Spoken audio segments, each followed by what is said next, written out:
அல்லாஹ் இந்த வீடியோல நம்ம தனியாக தொழுகும் போது பாங்கும் இகாமத்தும் அவசியமா இந்த ஒரு விஷயத்திற்கான விளக்கத்தை ஹதீஸின் அடிப்படையில பார்க்கும்போது புகாரில இடம்பெறக்கூடிய ஒரு ஹதீஸ். இந்த ஒரு ஹதீஸ மாலிக் பின் ஹுவைரிஸ் ரலியல்லாஹு அன்ஹு அவர்கள் அறிவிக்கிறாங்க. நான் நபிகள் நாயகம் ஸல்லல்லாஹு அலைஹி வஸல்லம் அவர்களிடமிருந்து திரும்பினேன். அப்போது நீங்கள் இருவரும் பயணத்தில் இருக்கும் போது தொழுகை நேரம் வந்தால் பாங்கும் இகாமத்தும் சொல்லுங்கள்.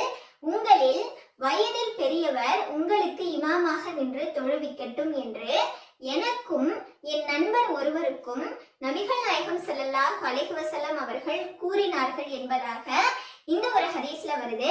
ஸோ இந்த ஒரு ஹதீஸின் அடிப்படையில நம்ம பார்க்கும்போது நீங்க ரெண்டு பேரும் பயணத்துல இருக்கும்போது தொழுகை நேரம் வந்தது அப்படின்னு சொன்னா பாங்கும் இகாமத்தும் சொல்லுங்க.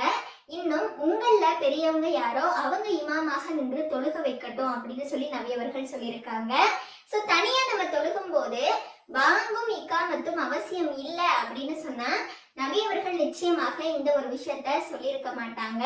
ஸோ கண்டிப்பா நம்ம தனியா தொழுகும் போதும் பாங்கும் இகாமத்தும் அவசியமாக சொல்லணும் அப்படிங்கறத தான் இந்த ஒரு ஹதீஸின் மூலமாக நம்ம தெளிவாக அறிய முடியுது.